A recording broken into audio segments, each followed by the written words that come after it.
Hi guys, and welcome back to Spoony Life Lover. I hope you're all really well. I hope you're all having a fantastic day.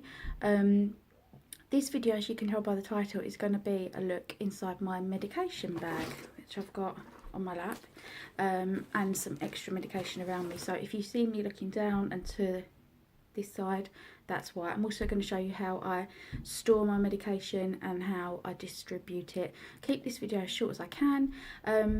If you like this video, please like, subscribe, share, all the comment for me. We're just going to ignore David here. He's popped up over the last couple of days, but he's just going to hang around for the party, so we'll just ignore David. I'm going to be brutally honest in this video because some of these medications are quite personal. So I'm going to be honest, and I will be talking about poo, just FYI at the beginning.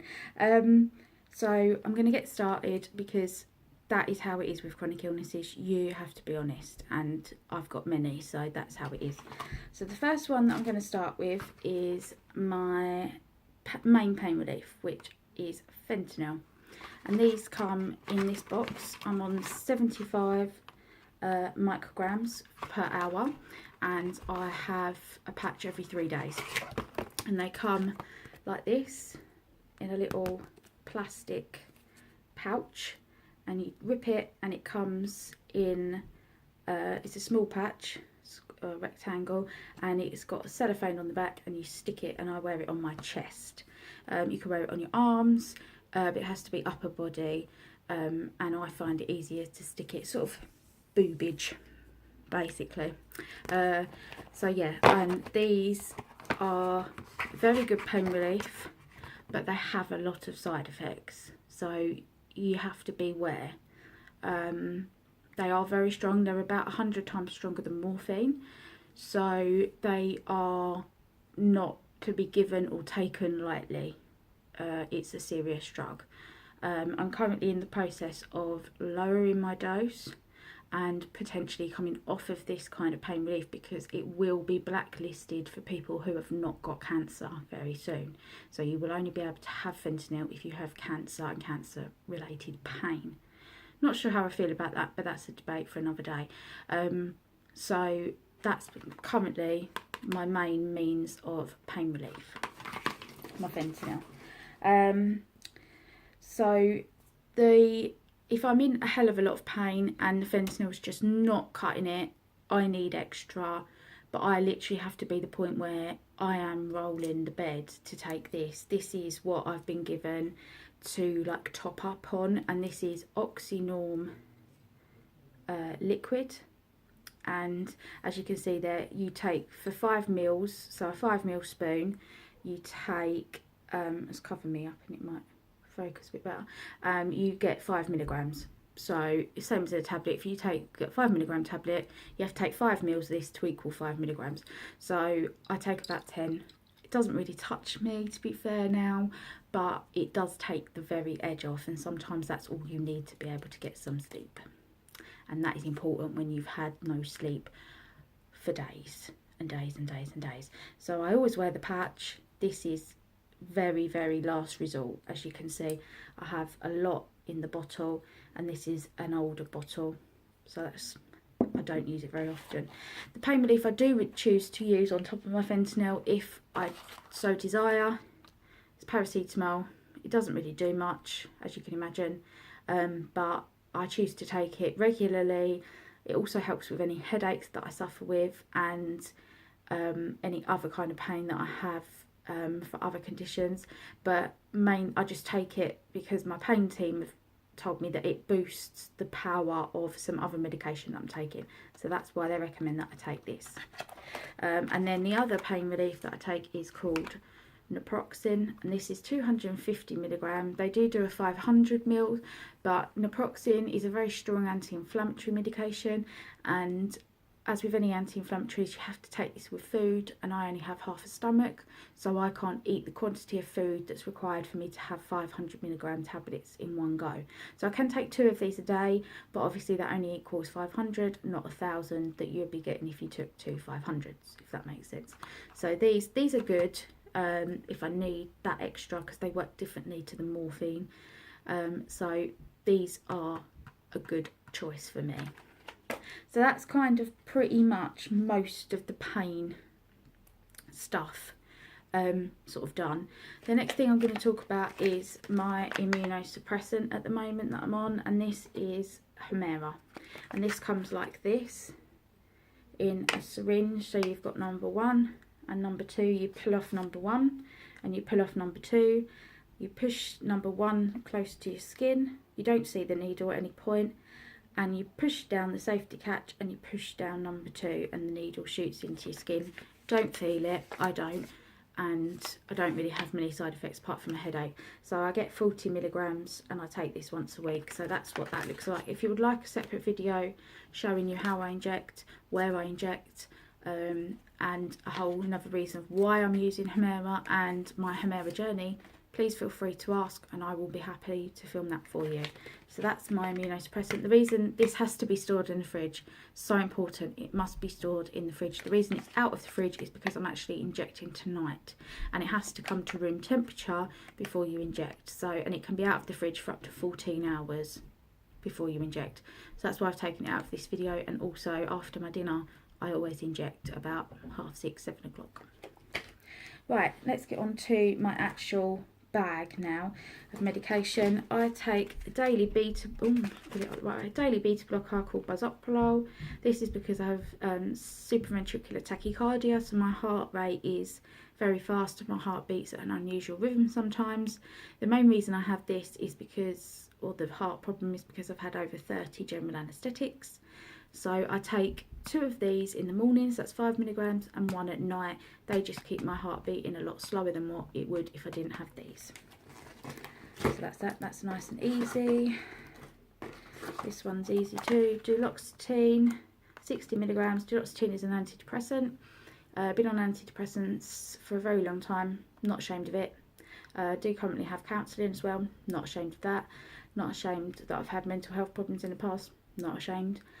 Not ashamed to talk about it. Again, if you like a video going into all of that, let me know and I'll do it.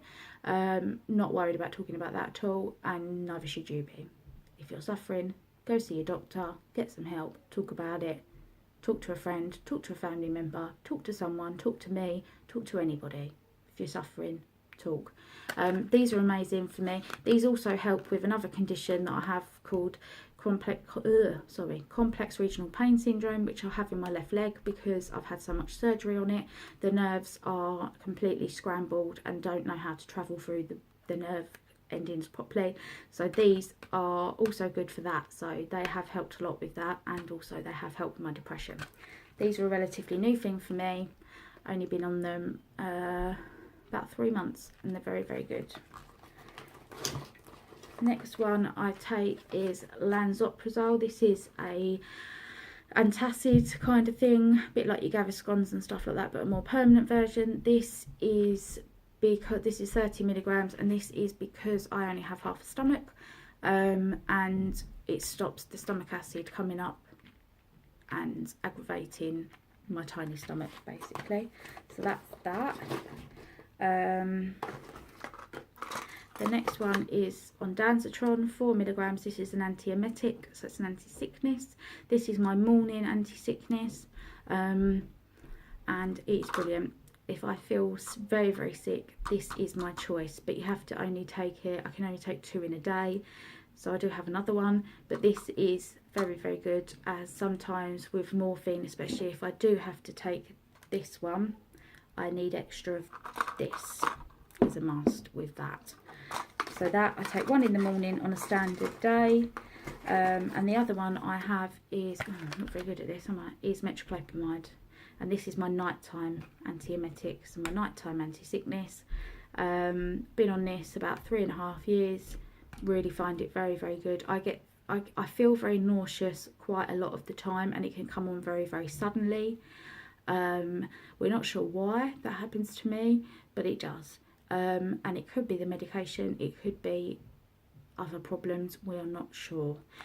So I take metoclopramide in the morning, Ondansetron I take Ondans in the morning, metoclopramide at night. Sorry, not very good at this, am I?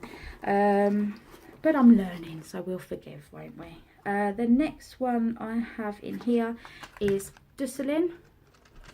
It's spelt like that. This is a vitamin D. It's just pure vitamin D like you get from the sun. My vitamin D is extremely low, so I take 2 of these at night. Also, because I only have half a stomach, I don't process the nutrients and my vitamins and my minerals as well as you would if you haven't. So that's why I take these. It's a must. And also to stop me from getting very, very tired, very lethargic. Not really working at the moment, but I take them every day. The next one I take is something called Sanatogen A to Z complete tablets. These are a multivitamin. I'll get one out for you. I take 2 of these a day. So I take 1 in the morning and 1 at lunchtime. They're quite big tablets, but I'm used to swallowing tablets. I take about 22 tablets a day, so it really doesn't bother me now. These, again, I don't absorb all nutrients from my food, and I don't eat enough food to absorb the nutrients. So therefore, I need added nutrients. These are my added nutrients, basically. Next one in here is Zolpidem, 5 milligrams. This is a sleeping tablet. I take it every night. Very, very tiny little tablet, like the pill, if you've ever been on the pill. It's very, very, very tiny little tablet. And I take this every night, about an hour before I go to bed, and it helps me sleep. I'm basically insomniac. I don't sleep very well at all if I don't take these. I've been an insomniac for about 9-10 years now, and these allow me to get about 4 to 5 hours of unbroken sleep. But with unbroken, what I mean is when I'm not up and down for pain, so it's not consistent of 4 hours sleep that I sleep at a time, because it's not. I only sleep about an hour and a half at a time. Then I'm up to stretch, to move, to reposition, to go for a wee, to do anything, to take painkillers, to get a drink, because I cannot lay still for long because of my pain. So these are a must for me. Even with these, that's as long as I sleep, so you can imagine without. The next one I have in here is something called, this is not focusing, why is it not focusing? Topiramate. This is Topiramate. This is an anti-migraine medication. When I was 18 years old, I had viral meningitis, very, very, very, very ill, and the consequence of that, luckily, I only got away with, the consequence is chronic migraine. So there's not a day that goes past when I don't have a headache, and I have a migraine about 5 or 6 times a month. So these help prevent that, and I take a 25 milligram in the evening, and I take a 15 milligram in the morning. So 15 in the morning, 25 milligram at night, and that helps prevent my migraines. I do need to speak to my doctor about this because I'm having problems with that at the moment. And also, I also take these, which are, can't see, Nortriptyline. These are, again, another migraine preventer. I take 3 of these at night, and these are supposed to help me prevent a migraine. They work, but I do have a headache every day, basically. It's not a full-on migraine, so I suppose they do their job, but still not as good as it could be. Then I have these, Zomatriptan, which is, if I do have a raging migraine, I can take 2 of these in 24 hours, and this will help me with coping with the migraine. This will basically stop a migraine in its tracks. They're very good, and these are the ones my doctor gave me, and basically, yeah, they're pretty good. They work pretty good. The last one, this is as and when needed. This is not every day. The last one that's as and when needed is another beta blocker, but these are 1.25 milligrams. This is for if I've got an infection, if I'm in a hell of a lot of pain, because the body's way of dealing with pain is to beat, your heart will beat faster. If it didn't, I'd be worried. But when you've got SVT, that's not good, because your heart beats in a different rhythm and it beats a lot faster, and that makes you feel really tired and really poorly. So these are just another top up on a 7.5 milligram beta blocker I take a day. If my heart's playing up, I can take one of these and it's not too much more beta blocker to take. It's only 1.25, so that's why I've got those, and there's loads in there, and these are over a year old, so that shows you how often I have to take those.